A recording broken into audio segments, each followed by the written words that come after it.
ধারাবাহিকভাবে এরপরে বড় লাকড়িগুলো দেয়। তো এর মানে বোঝা গেল মাঝে মাঝে আগুন ধরাতে গেলে ছোট লাকড়িরও প্রয়োজন হয়। তা আমিও চাই যুদ্ধের ময়দানে আমি যাব, ওই জিহাদের ময়দানে গিয়া যুদ্ধের ময়দানে সব সাহাবায়ে কেরামের সামনে আমি দাঁড়াবো। যুদ্ধের ময়দানের প্রথম তীরটা যদি আমার ওপরে পড়ে, যুদ্ধের ময়দানে যুদ্ধ শুরু হবে আমি ছোট্ট বালকের মাধ্যমে। পড়েন আল্লাহু আকবার। নবীজি এরপরে বারণ করে দিলেন, তোমার নেওয়া হবে না। নবীজি কয়, ছোট সাহাবী রে তুমি চলে যাও, আমি নবী তোমারে ওয়াদা দিয়ে দিলাম বড় হলে তোমারে নিয়ে যাব, আমি বড় হইলে তোমারে নিয়ে যাব, ওয়াদা দিলাম। এর উপর ওর সন্তানটা তো মানতে চায় না, বাচ্চাটা মানতে চায় না, নবীর সাহাবী ছোট্ট সাহাবী মানতে চায় না। এদিকে আল্লাহর তো জানা আছে, আল্লাহ তো দেখতেছে এই ছোট্ট বাচ্চাটা জিহাদের ময়দানে যাইয়া নিজের সুহাদাদের খাতার মধ্যে নামটা উঠাইয়া দেওয়ার জন্য সে পাগলের মতো হয়ে গেল। সে এমন পাগল হয়ে গেল, যুদ্ধ করবে আবার নিজেরে শহীদ বানায় ফেলবে। এই চিন্তা নিয়ে নবীর দরবারে বলে, আল্লাহ তো জানে, আল্লাহ তো দেখে।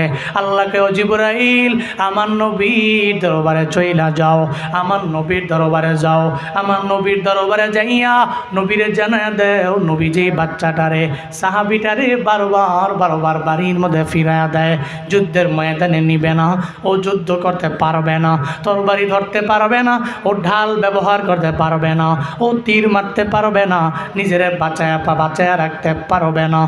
এই জিবরাইল আমার নবীর দরবারে গিয়া জানা, আমার নবীরে গিয়া বলো আমার নবী যাতে তারে আর দ্বিতীয়বার আর বারণ করে বাড়ির মধ্যে না নিয়ে যায়। আজকে যুদ্ধের ময়দানে যারা যাবে, যারা জিহাদের ময়দানে গিয়া শহীদ হয়ে যাবে, এই সমস্ত সব সুহাদাদের লিস্ট তো আমার আল্লাহর কাছে আছে।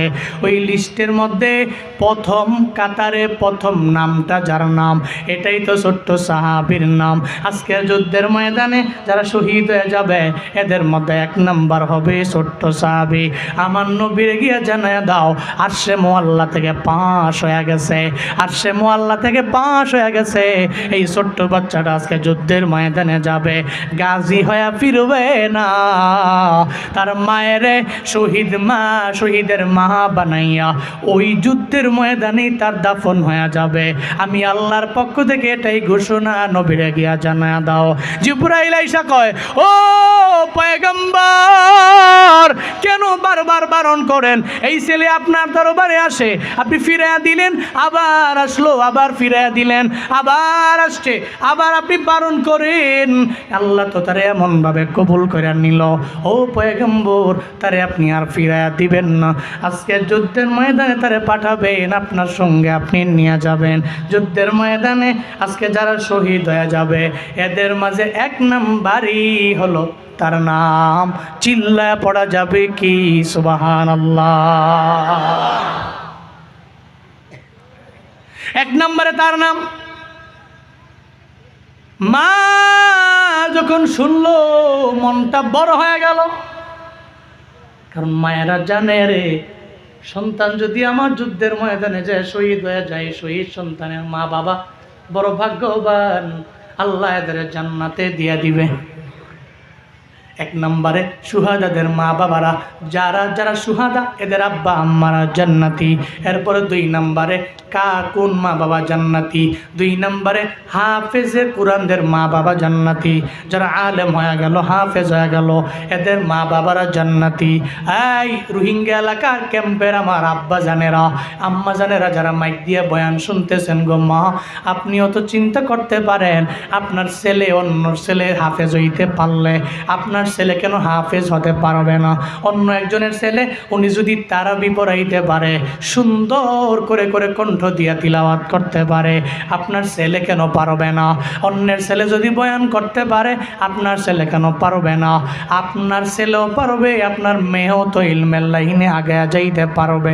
মনে রাখবেন গো মা, এই আব্বা জানেরা, সন্তান যদি একটারে হাফেজ এবং আলেম বানায়া দেওয়া যাওয়া যায়, এদের যদি বানানো যায়, আপনি দুনিয়া দুনিয়াতে যদিও পাবেন না, যখন কবরে চলে যাবেন আপনি রে বাবা, একটু চিন্তা করেন, মনোযোগের কান লাগায় শুইনেন, মনোযোগের কান লাগায় শুইনেন রে বাপ।